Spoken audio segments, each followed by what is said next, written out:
ওকে সারা সাবধানে যাইও, ভালো মতো পড়াশোনা করো, জাল পড়া দেয় সুন্দর করে লিখে নিয়ে আসার চেষ্টা করো, ঠিক আছে? লেখাটা একটু তাড়াতাড়ি লিখতে হবে, চালু করতে হবে লেখা। এখন বাজে কয়টা? 7টা। একটু পর ঈশান বাবুকে আবার স্কুলের জন্য রেডি করাইতে হবে। সকাল সকাল আগে মেয়েকে রেডি করে স্কুলে পাঠিয়ে তারপর আসছি রান্নাঘরে, রান্না বান্না করব। তো কেমন আছেন সবাই? আশা করছি ভালো আছেন, আমরাও ভালো আছি। তো চলে আসলাম আরেকটা ভিডিও নিয়ে। জানি প্রতিদিনই একই রান্না বান্না আপনাদের সাথে শেয়ার করি, এখন যা পারি তাই তো দেখাবো। আজকে কিছু পছন্দনীয় রান্না বান্না করব। যেহেতু আমি মেনু ঠিক করি, তাই আমার পছন্দনীয় খাবার মেনুতে একটা হলেও থাকে। তো এখানে মুসুরের ডাল বের করতেছি, তারপর সবজি কেটে নিছি। আজকে রান্না করব মুসুরের ডাল ভুনা। এই ডাল ভুনাটা মোটামুটি সবার পছন্দ, সারাও পছন্দ করে, ঈশানও পছন্দ করে, সবাই পছন্দ করে। আর তার সাথে করব হচ্ছে ছোট মাছের চচ্চড়ি। এই চচ্চড়িটাও সবাই পছন্দ করে, শুধুমাত্র বাচ্চা মানুষ ছাড়া, মানে ঈশানবাবু আর সারামণি ছাড়া আর সবাই পছন্দ করে। আর তার চাইতে একটা মজার রান্না হচ্ছে সর্ষে দিয়ে পাবদা মাছ। এইটা বাকি সবাই পছন্দ করে কি না জানি না, তবে আমি খুব পছন্দ করি, আমি প্রায়ই খাওয়ার চেষ্টা করি, আমার ভালো লাগে খেতে পাবদা মাছ দিয়ে সর্ষে। তো এখানে আমি সর্ষেটা বাটবো, আপনাদের একটু দেখাই কি কি মশলাপাতি নিচ্ছি। সরিষা নিলাম, তার সাথে নিলাম লবণ, কাঁচা জিরে আর কাঁচা মরিচ। এখন হচ্ছে এটাকে বেটে নেব।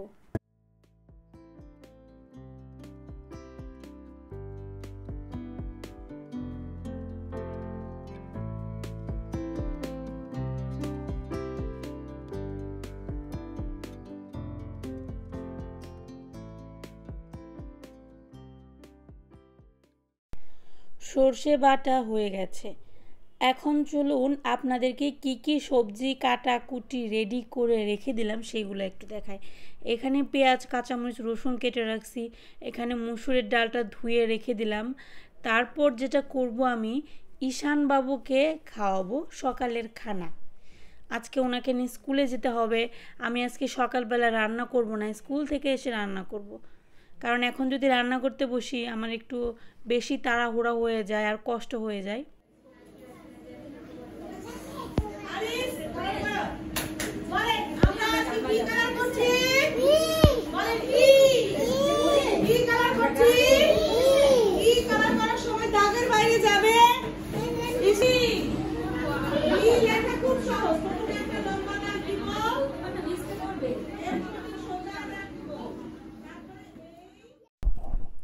তো ঈশানবাবুকে নিয়ে স্কুলে আসছিলাম, ক্লাস শেষ হয়ে গেছে, এখন বাসায় যাচ্ছি। আপনারা হয়তো মনে মনে ভাববেন, বাহ ঈশানবাবু কত লক্ষ্মী ছেলে, কি সুন্দর ক্লাস করতেছে বসে বসে। কিন্তু এত সুন্দর আর সহজ কিন্তু নয়। উনি যে ক্লাস করতেছে আপনারা খুব খেয়াল করলে দেখবেন ওনার মুখে কি সুন্দর একটা বিরক্তি ভাব নিয়ে ক্লাস করতেছে, কারণ উনি খুব বেশি এনজয় করে না, আর হাই ব্রেঞ্চে উঠে বসে থাকে পুরাটা ক্লাস। আমি কত রিকোয়েস্ট করে করে ঠিক মতো বসায়। তারপর ওইখানে স্কুলের মিসরা অনেক বেশি কেয়ার করে বাচ্চাদের। তো এরপর বাসায় চলে আসছি, এসে দেখি সার বাবা হালকা পাতলা বাজার নিয়ে আসছে। অনেক দিন ধরে বলছিলাম যে টক বড়ে আনার জন্য, তো টক বড়ে নিয়ে আসছে। এটা হচ্ছে সারাকে স্কুল থেকে আনার সময় ওইখানে নাকি পেয়েছে, তারপর নিয়ে আসছে। আর এইদিকে আমার জিরাটা শেষ হয়ে গিয়েছিল, জিরা আনছে, ডিম আনছে। আর এই যে দেখেন ভাই বোনের অবস্থা, দুজনে স্কুল থেকে আসার পর খুবই দুষ্টামি করে। ঈশানবাবু এখনও পর্যন্ত ব্যাগটাও রাখেনি, আর হাতে যে চকলেট নিয়ে খাওয়া শুরু করে দিয়েছে। আর সারামণি তো প্রতিদিনই স্কুল থেকে আসার সময় কিছু না কিছু নিয়ে আসবে কিনে, তারপর দুজনে মিলে এইভাবে মজা করে খাবে। একজন তো রেডি হয়ে থাকবে ওইভাবেই খাবে, আর একজন কোনো রকম ড্রেসটা চেঞ্জ করে। তারপর আমার কাজে আমি লেগে পড়লাম, চলে আসলাম রান্নাঘরে, কারণ আজকে যেহেতু রান্না বান্না করে যায়নি, এসে সাথে সাথে রান্নাঘরে যদি না আসি তাহলে আবার ঠিক সময় মতো রান্না শেষ করতে পারবো না। ওই যে বললাম আজকে আমার পছন্দের রান্নাটা করব, তাই আগে আমারটাই শুরু করলাম। পাবদা মাছ প্রথমে লবণ, হলুদ আর মরিচ মাখিয়ে নেব। পাবদা মাছ খেতে ভীষণ ভালো লাগে, কিন্তু মাছটা ভাজি করতে এত বেশি ভয় করে, কারণ অনেক বেশি তেল ছিটায়, যার কারণে অনেক ভয় করে।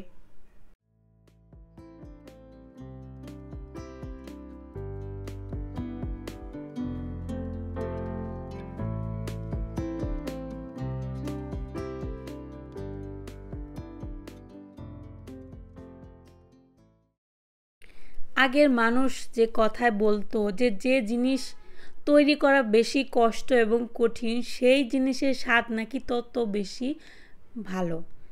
মানে এই মাছটা, এটা শুধুমাত্র আমার কথাই বলতেছি, এটা ভাজি করা অনেক বেশি ভয়ানক, কারণ এত বেশি তেল ছিটায়, কিন্তু তারপরেও এই মাছটা রান্না করে খেতে আমার খুব ভালো লাগে। এর জন্য তো বললাম, যত কাজে যত কষ্ট সেই কাজের ফল তত মিষ্টি। আর ওই পাশের চুলাতে করতেছি মুসুরের ডাল ভুনা। এইবারের ডালটা আমাদের বেশি ভালো পড়েনি, অনেকক্ষণ চুলাতে রেখে ভাজলাম, জল দিয়ে ফুটালাম, তারপরেও খুব সুন্দরভাবে যে গলবে সেটা গলছিল না। আমার রীতিমতো একটু রাগই হচ্ছিল যে একটা ডাল এতক্ষণ তো লাগার কথা না গলতে, যদিও বা সেটা মুসুরের ডাল হয়, কারণ মুসুর ডাল কিন্তু গলতে সময় বেশি লাগে না। তারপর আমি এখানে জল দিয়ে বেশি করে ভাবলাম বসিয়ে দেই। এর আগে আরেকবার রান্না করেছিলাম, তখনও অনেকটা সময় লেগেছিল আমার রান্না করতে। তো এইখানে আমার পাবদা মাছ ভাজা হয়ে গেছে, এক এক করে তুলে নেব। আজকে পাবদা মাছগুলোকে ঢেকে ঢেকে ভাজি করেছি, আবার কি তেল ছুটকে শরীরে ছ্যাঁকা লাগবে তা তো হতে দেব না, আজকে ঢেকেই ভাজি করছি। তারপর চলেন আমার পছন্দের রেসিপিটা আপনাদের সাথে শেয়ার করি।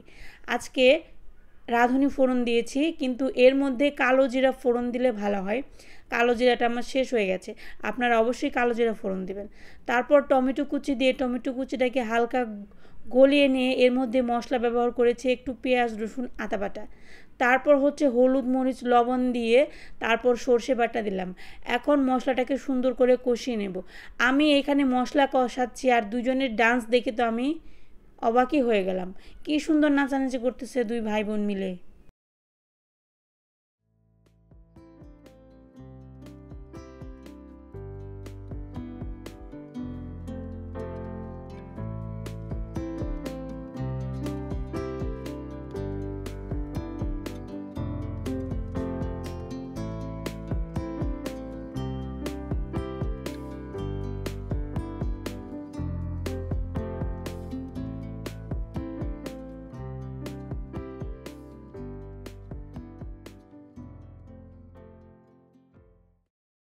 তো এখানে চলতেছে নাচানাচির প্রোগ্রাম, আর এখানে আমি আমার কাজ করতেছি।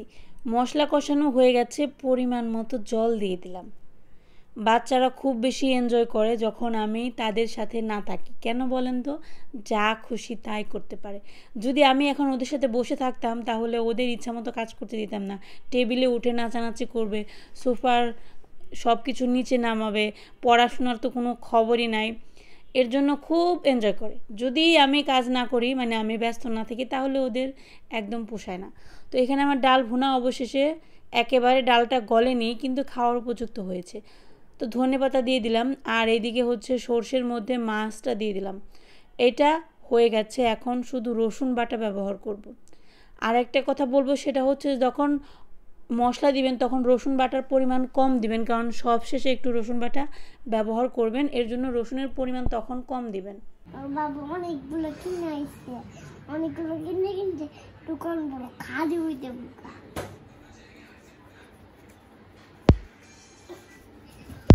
ঈশান বাবা দিক তাকাও তো, আজকে রান্না বান্না কেমন হয়েছিল?